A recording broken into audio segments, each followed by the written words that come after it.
Hello everyone, James from AIM. I'm here today with James Colburn. He does a lot of our webinars, data coach, data analyst and racing fanatic. Yes. We are going to talk today about our TPMS system, which is tyre pressure monitoring system.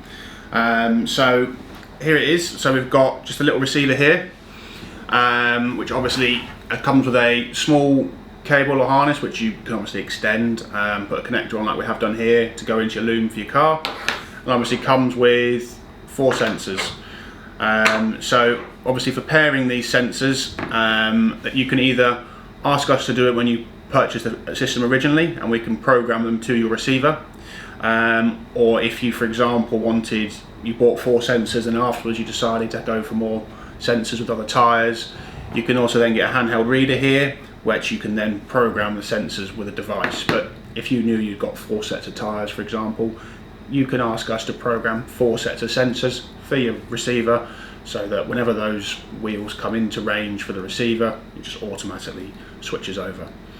But you've got one of these in your Formula Ford, haven't you? I do. I love these. These are probably one of the biggest in sort of advancements, I would say, in tech. Yeah. For the sort of amateur racer, or the club racer, I should say.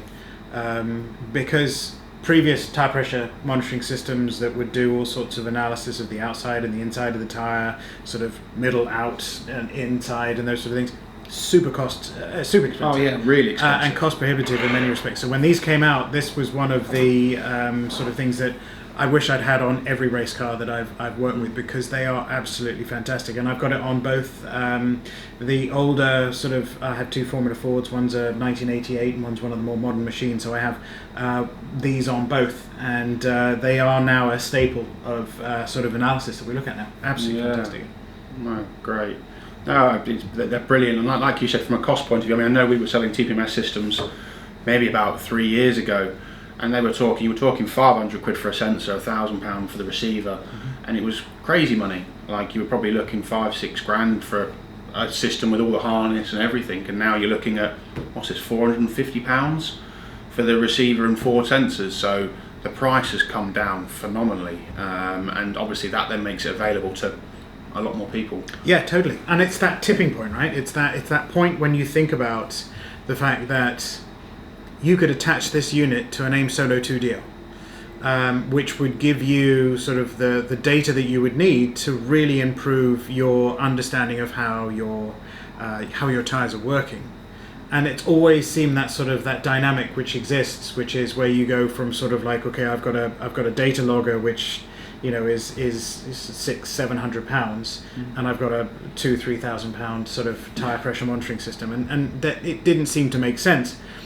Not to say that if you are sort of a very advanced sort of analyst, data engineer, race engineer, having that additional data is useful. But the entry-level point here is so important, because this is the way I think about it. This setup is cheaper than 1 set of tyres. And depending on how many tyres you go through in a season, if you think about people who are doing championships, they may be limited, they may be not. But if you're doing a championship that does have limited tyres, you can find information from this unit that will allow you to get more out of those tyres.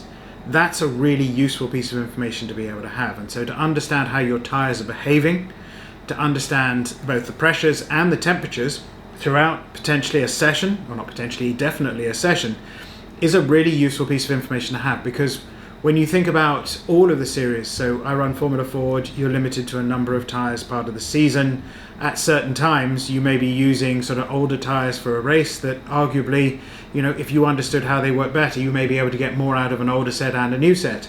If you run some of the more modern series, I'm just thinking about, I was talking to a friend of mine who runs a team in GB4 who was saying, you know, we only get 6 tyres for the weekend. Yeah. So at that point you think about, well, that's really interesting. I get 6 tyres for a weekend. That doesn't cover every particular session that we're doing. And so, you know, as a result, I find myself in a situation where if I can get more out of a set of tyres, I might be able to do well in the last race, or I might change how I manage, you know, the use of those tyres throughout the particular session. So you know, from the price to the price of a set of tyres, this is one of the most sort of sensible value for money that you can do, and nearly any AIM system has the ability to be able to onboard this data and use this system.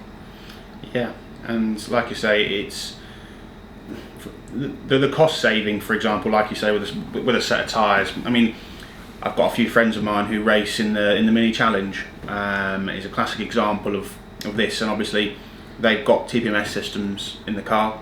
They're not this system, but they are a TPMS system, which costs a lot more money, but does the same job. And it's crucial for them because obviously when they come out to pits, there's two things they want to see. First of all is, are the tyres up to temperature? Are they at the correct pressure? Before they start pushing to try and get the most out of the tyre, because when you get into the more advanced, even yourself with the Formula Fords, but as you start going up, the levels of tyres increase in cost, and therefore it becomes more and more crucial to get the most out of the tyres at their peak point. And there's no point obviously almost destroying the tyre before coming out of the pits when it's not up to temperature, and almost destroying the tyre before you even get it up to temperature. So yeah, there's lots and lots of important factors as to why you'd run a TPMS system, and the beauty of this working with an AIM device is it's literally in our software. There's an option under CAN 2 where you can select this system, and all the protocol and everything's already in there. Now, you were talking about the Solo 2DL.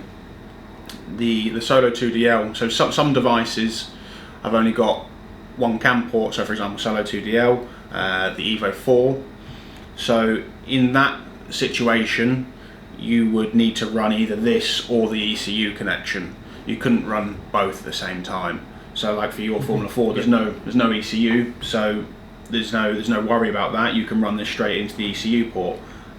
So it's just something to be aware of, is when looking at this kit, is making sure that either A, you've got two CAN feeds, or B, you're not using the ECU. And it could almost be used as, like I say, it's not too difficult. I mean, the patch leads and stuff that come out of the Solo 2DL, you could almost have both.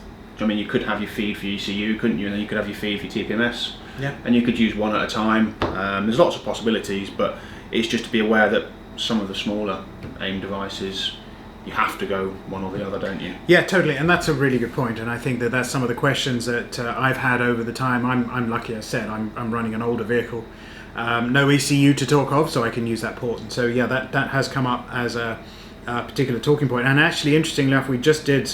We just had a conversation about the new SW4, the new wheel which we put into the Formula Ford.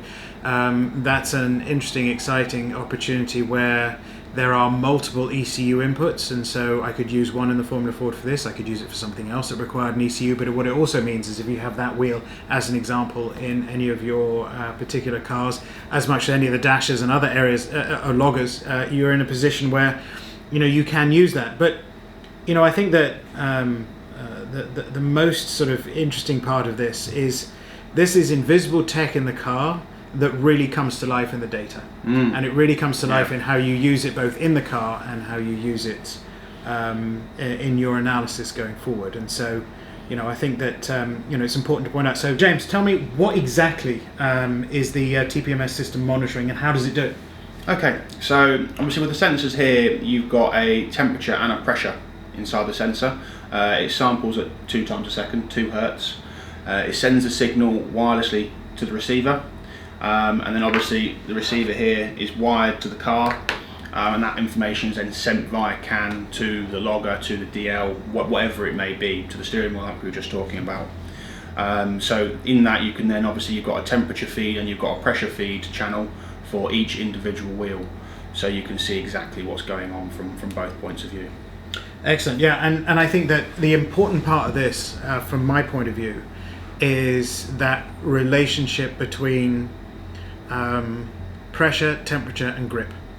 And so when I'm looking at different aspects of what can you tell from sort of these particular units, it is one pressure, one temperature. I think, correct if I'm wrong, it is actually measured inside the valve itself as well, or the valve stem. So, in that sort of instance, it's maybe not as accurate as the sort of the more advanced system, but you don't necessarily need that. What you need is to be able to think about how you use this data in application. And so for me, there are a few things which I think are really useful. Now, the first is when you're in the car, what can you learn? And I think that forms into two bases. One, you can see at any given time on your dash as a channel, you can see what the pressure or temperatures are of each of the four corners. So I've set this up originally in a GS dash, which is a nice simple sort of display, and you can have sort of 4 quadrants. And so it was pressure, front left, front right, rear left, rear right, and you can see how the pressures are coming up to speed. Now, how that being useful is there is anyone who's ever said, okay, we'll take it easy on the outlap and then go thereafter, may or may not have tyres up to temperature. So how does that work, and how does that get up to speed? So this sort of opens up a lot more sort of knowledge in that. The second sort of application of this more than anything else is diagnostics. So we were chatting just previously about a scenario where the car felt funny when I was driving around, and obviously it usually feels funny because I don't drive it very well, but in this instance there was actually a puncture. And so to be able to have on your dash a readout in terms of what's happening with each of the wheels gave a great indication as to, okay, so this is something that's quite serious, so bring the car in, versus a scenario where we all feel something in the car sometimes and go, okay, well that'll sort of sort itself out, or it won't. And so it's nice to be able to know what's happening from a puncture basis. So that's the sort of application in the vehicle, which is nice. And you can set alarms, you can set all sorts of stuff. At one point I got kind of creative and said, okay, well let's have a LED on each of the 4 corners as well that said if we know the tyres are up to temperature, if all 4 corners have got green LEDs, meaning that the tyres are at a perfect temperature or pressure, then there's no excuse. And that was the no excuse button that said that you can't come in and go, oh, my tyres were too hot, or they weren't up to temperature, or those sort of things. And so that was the thing. And maybe that was getting a little bit too ambitious in terms of what was going on. But when you were mentioning earlier on, like the mini challenge where the tyres had to be in a perfect position, when you think about series that actually have to use tyres wisely, it's like, okay, how do I know I'm using the tyre too much? Well, if there's a perfect optimal range in terms of usage that nearly every tyre manufacturer will give you, then knowing that you're above that, knowing that the car's starting to slide around a bit because you look at the pressures or you look at the temperatures and they're much higher than you've noticed in terms of recommended tyre pressures, that's particularly useful. So there's huge amounts of sort of application just in the car, just from the driver of being able to understand. And it overcomes that one real challenge, which is, so you finish a session, you drive on in, I'm very friendly, well, usually quite friendly, waving at the marshal saying, oh, it's a lovely session, whatever need be, thank you for being here, everything's there. All at the same time, the pressures are getting lower and lower and the temperature of the tyre is cooling and cooling. And then somebody runs up to your car afterwards with a tyre temperature gauge and says, oh, this is what your pressure was when you came in.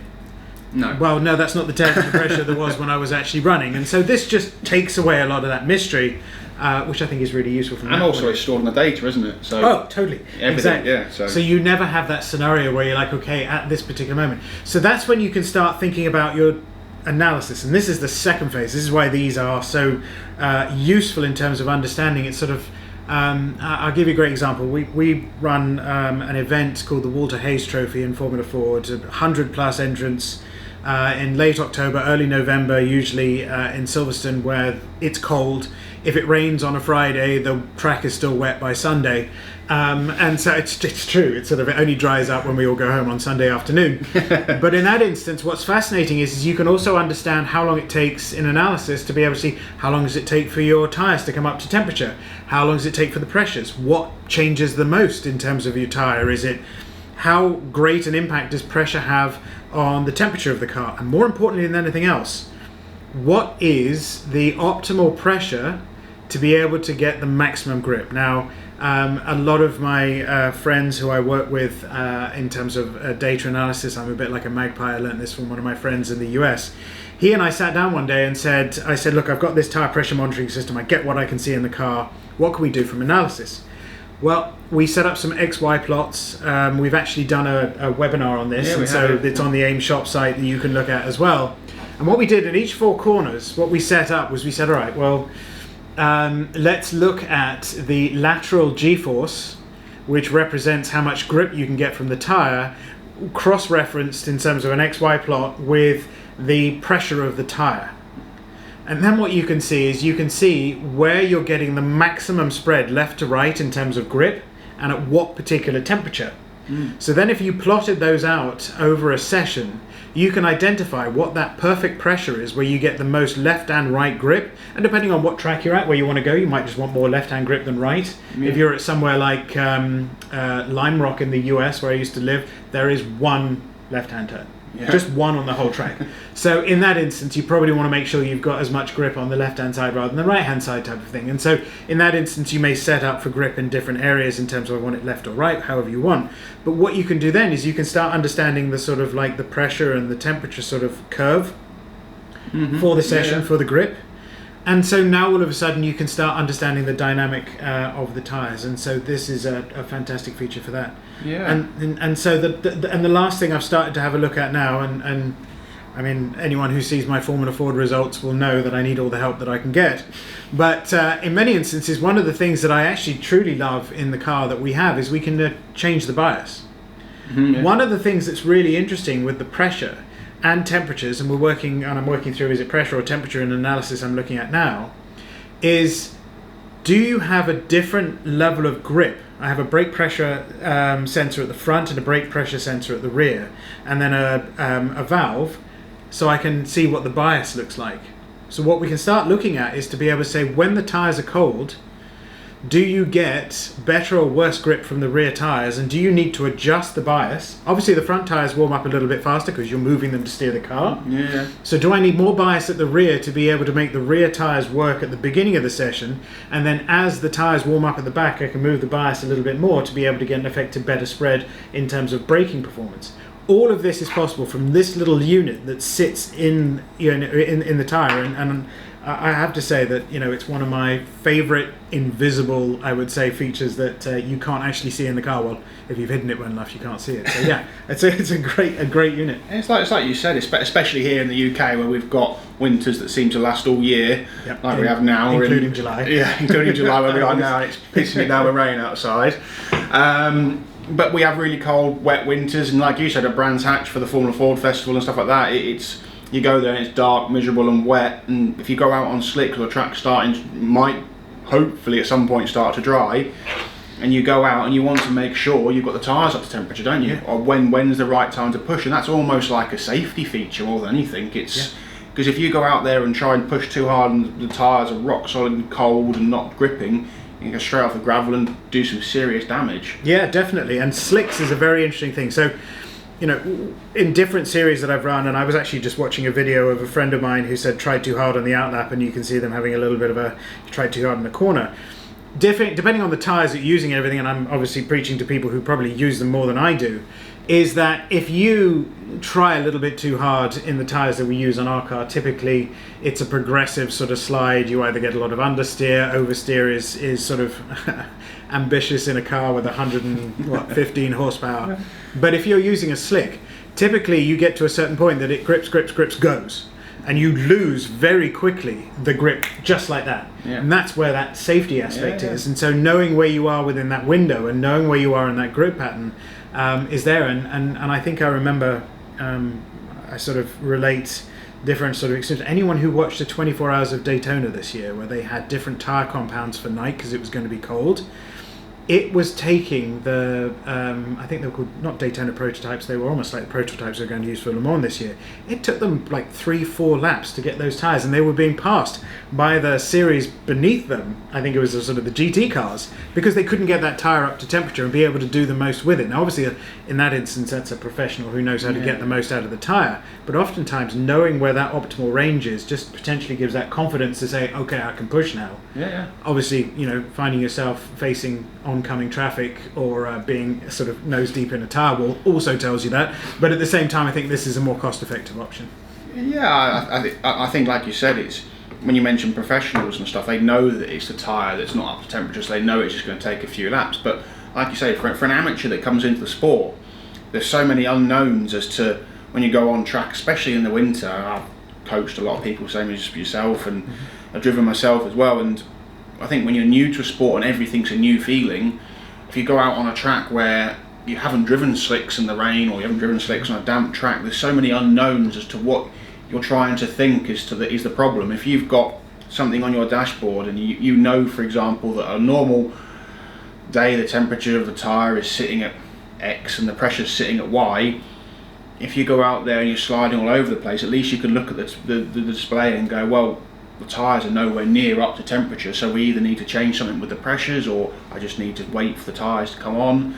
And it's a bit of a reassurance thing for a driver, is I think, rather than, like you said, spinning around or putting it into the wall, from trying too hard when you just purely haven't got the grip there, just because of the conditions, this can give you the information to obviously help you think about what to do and how to improve. And it's a driving aid more than anything. Yeah, definitely. And that crosses over into a safety thing as well. I love that. It's a driving aid, and I think that's one of the things we need to think about all sensors. It's for ever working with AIM devices, people think about data analysis for driver improvements, where I've spoken most of my potential time in everything I'm doing. But engine health, vehicle health, driver awareness, driver health, whatever need be, all of these particular variables, things like this, are an aid in terms of being able to help you in both those instances. And I think that we sometimes forget that the more sensors we put on a car, the more we can understand the vehicle dynamics, we can understand chassis dynamics, and that's very much an interesting sort of component as we think about tyres. Yeah. We try and set a car up to be able to get the most out of the tyres in terms of grip for the length of the session that we're in. Yeah. Right? And so if this gives you a clue as to why the car is doing something, it's because the pressures on this particular side have got excessively hot because of driver inputs, or maybe it's chassis setup, then again, this just gives you another variable to be able to balance out. And so I was talking about brake pressure, but you could use it on all sorts of things. You could use it on potentiometers to be able to measure your suspension setup, to be able to understand how that works too. So, as you said, every race that we've had this year, or nearly every race that I've been in this year, it's sort of throughout the weekend there have been mixed conditions, and I remember just 2 weeks ago I was at Castle Combe, and each of the sessions we did, it rained heavily beforehand, and so the debate was, how fast is this track going to dry, and do I go out on slightly higher tyre pressure, do I have the rear bar on or off, what do I do, overall in terms of do I change any of the shock settings, whatever need be, a dry setup or wet setup, or do I tolerate 3 or 4 laps of misery and knowing that the car will come to me, or do I set up for getting a great sort of track position in the first few laps, knowing of course that the tyres will go off. And the first race I banked on having a car that was ready to go in the wet, and it was great for the first half of the race, and then people started to catch back up because my tyres got too hot and it was hard to get down to apex, and excuse after excuse after excuse I might add as to what happened on that race. But then the second one I went the other way and said, all right, well, let's see what happens if I go out with a dry setup, and it never dried. Yeah. And so you find yourself in a position where the more data and the more knowledge you have, the more informed you can be about whatever decision you make. And so for 450 quid, for less than the price of a set of tyres, this is an invaluable thing that I think if you've got the opportunity to put it in your car, everyone should have it. I completely agree. And the small bit of racing that I've done and stuff, I did a sort of a Mazda race at Silverstone on a GP circuit. Mazda's on a GP circuit, about a 10-minute lap, but but it was with me driving anyway. It was, everything was quite new to me, and I sort of got to a point where I was driving around and did multiple sessions, and sort of was at a point where I couldn't really understand how to go any faster and things like that. And the track was, like you said, constantly changing. So the team went and made a change with the suspension setup for the last run I went out, and I remember going out of the pits and thinking, oh my god, this feels completely different. It feels really good. Felt like I got loads of grip and catching everybody. And for me, in my opinion, I could be completely wrong, but in my opinion, whatever we changed made the tyres go off a lot faster.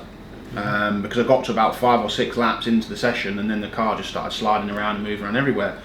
But we came in, had a discussion, and there was no data to say which way it was, whether it was me or whether the tyres did go off. There was no data on the car, so you were sort of sitting there going, well, it could be this, it could be that, or it could be this, and you go, well, what way do we go? We've got one session to make a change. That everyone in motorsport knows you spend thousands of pounds to be there, and you want to try and make sure it's right, and you had one session to make a change and you don't really know. Whereas if you had something like this in the car, you could have gone, right, well the pressures for the whole day with the suspension set up like this were setting at this. That session, it felt like the tyres went off. You could look at the data and go, did they get over hot, or did they not? Was it something else? And that then enables you to make the correct change with the vehicle rather than guessing. You know, you've got a team full of people who are, he's got an opinion, he's got an opinion, he's got an opinion. Data doesn't lie. Yes. It's there in black and white. You know, all day your tyres have been sitting at Y, we made this change, now they're sitting at X. So that's what I was feeling, but we didn't have any of this. So from my side, in that driving experience, that would have been so helpful for me and the team to make a decision as to what to do. Totally. I mean, I think that there are a lot of things you can put on your car, a lot of channels you can put on your car and everything, but this feels like, you know, the thing you're always taught in race school and things that you're always taught is all about how much you can ask of your tyres to be able to brake, turn, steer, accelerate, and everything along those lines, and maximising that. And so for me, you know, if you have a certain number of channels beyond making sure that your engine's not too hot and you've got low oil pressure, this would be the one that I would choose. Yeah, grip's what makes all the difference, isn't it? Grip's what makes you go fast. So it's, yeah, I completely agree with you. Cool.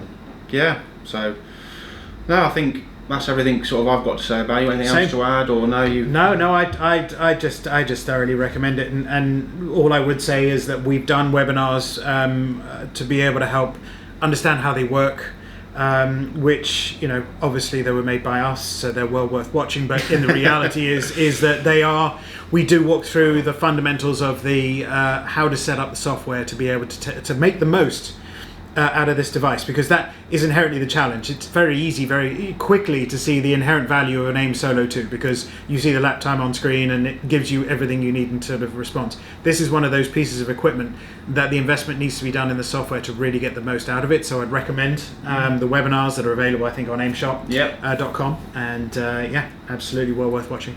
Yeah, no, completely, yeah. So there's a webinar section on the website. So if you want to find out more information about the actual system, you want to watch a webinar, you want to speak to somebody, you want to speak to one of our tech people, one of our sales people, AimShop.com, all of the information's on there. If you can't find it, there's a live chat function.